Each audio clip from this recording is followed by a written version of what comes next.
Audio Jungle. Audio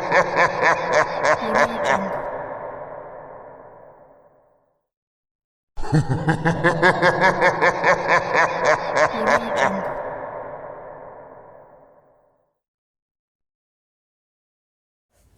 Il y a de nombreuses années, avant les enfants, les animaux, une hypothèque et un mari, j'écrivais sur les voyages que j'effectue en Europe pour la plupart du temps seul.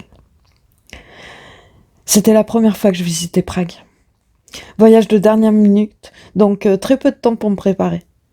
Arrivé à la gare, je me rends dans un bureau d'hébergement et demande à une auberge non loin d'ici.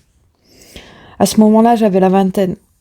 Et l'aventure, la recherche d'un logement de dernière minute faisait aussi partie du plaisir. Aujourd'hui, je suis beaucoup moins aventureuse.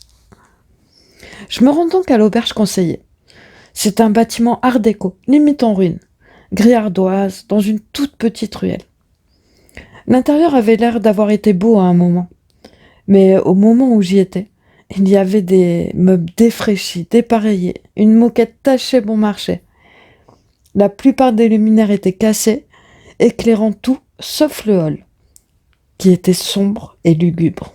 Et cette odeur, une odeur d'eau stagnante et de poussière. J'ai pris la chambre, une quinzaine d'euros la nuit. Et je vois que j'ai une colocataire, mais celle-ci était absente. De son côté se trouvait une valise, une robe soigneusement pliée sur une chaise, un tas de maquillage dispersé sur le bureau, et sur le lit, une pile de magazines de mode allemands. Comme je n'avais ni plan ni objectif pour ce voyage impromptu, j'ai passé l'après-midi à explorer le centre de la vieille ville. J'ai fait quelques emplettes, et bien décidé à profiter un maximum, j'ai réservé un dîner croisière au coucher du soleil. Après la croisière, je me suis arrêtée dans un petit bar de Tinska, et j'y ai bu un verre de vin. J'avais entendu des histoires d'horreur sur les dangers de Prague, mais je n'éprouvais pas plus de peur que dans une autre grande ville. Mais bien sûr, les rues pavées, le brouillard, l'architecture gothique rétroéclairée et les ruelles sinueuses m'ont fait penser à un film de Jacques l'Éventreur et Dracula. Il était presque minuit quand je suis rentrée à l'auberge. J'étais donc surprise de ne pas y voir la colocataire, mais pas inquiète. Après tout, ce n'est pas rare pour des baroudeuses de faire des rencontres ou de se déplacer une nuit en laissant ses affaires. J'ai pris une douche avant d'aller me coucher. Cependant, j'ai été surprise de constater qu'à mon retour, certaines affaires avaient changé de place. Son lit était soigneusement dressé. Les magazines étaient rangés correctement sur le bureau et la robe avait disparu. Mais la chose la plus surprenante était l'ajout d'une chemise de nuit soyeuse étalée sur mon lit. Peut-être pensait-elle qu'elle était toujours seule dans la chambre. Même si je comprends pas pourquoi, parce que mes affaires étaient quand même assez visibles. J'ai donc soigneusement déplacé la chemise de nuit sur son lit, puis me suis installée dans le mien. J'ai écrit dans mon journal de bord, et je pensais voir la colocataire revenir à tout moment en pensant qu'elle était sous la douche ou à proximité. Mais au bout d'une heure, son côté était toujours vide. J'ai eu besoin d'aller aux toilettes une dernière fois, alors j'ai pris le grand couloir pour m'y rendre. Le bâtiment était étrangement calme. Il n'y avait pas les bruits habituels, des routards bavards, des tintements de verre ou de musique qui s'infiltrait habituellement à travers les murs. C'était aussi silencieux qu'une église. Ma chambre était au bout du couloir, et j'avais cette impression d'être observée, ce qui me faisait regarder au-dessus de mon épaule toutes les 3 secondes. Les lumières clignotant et luttant pour rester allumées rendaient l'ambiance terrifiante. Une sensation d'oppression commençait à m'envahir, et j'accélérai le pas.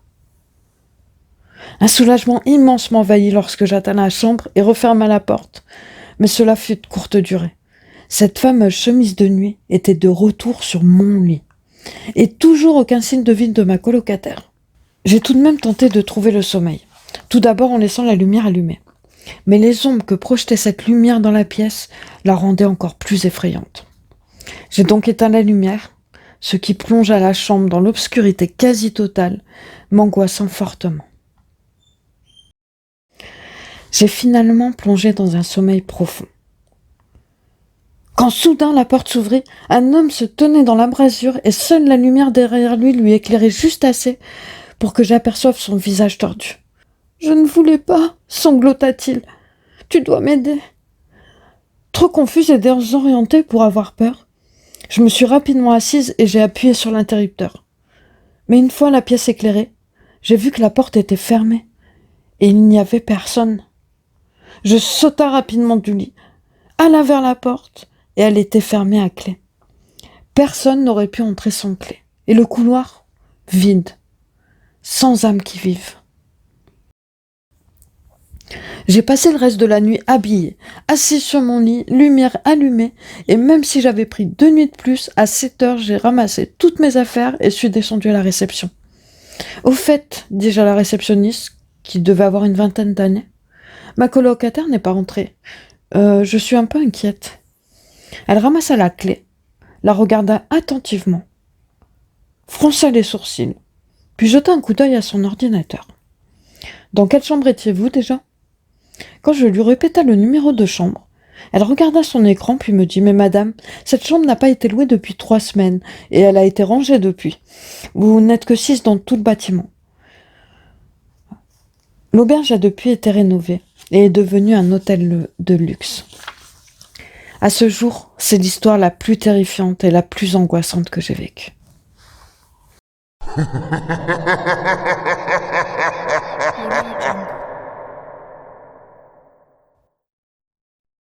Ce que je m'apprête à vous raconter s'est passé il y a déjà plusieurs années. Mais mon souvenir est toujours aussi net. Chaque détail et chaque émotion reviennent à son évocation. Quand j'avais 8 ans, nous avons déménagé dans une maison de campagne. Nous étions 5. Mon beau-père, ma mère, mon frère et ma sœur. Et moi-même. Je dois dire que cette maison m'a toujours effrayée. Elle avait quelque chose de particulier. Mais elle avait bien plus qu'un simple sentiment de frayeur. Dès notre aménagement, j'ai commencé à voir des choses. Je parle rarement de cette histoire, parce que je sais que la plupart d'entre vous vont me prendre pour un fou. Quoi qu'il en soit, quand nous avons emménagé, je n'arrêtais pas de voir un petit garçon. Il apparaissait soit dans la chambre de mon frère, soit dans la cuisine, et à chaque fois que je le voyais, il pleurait.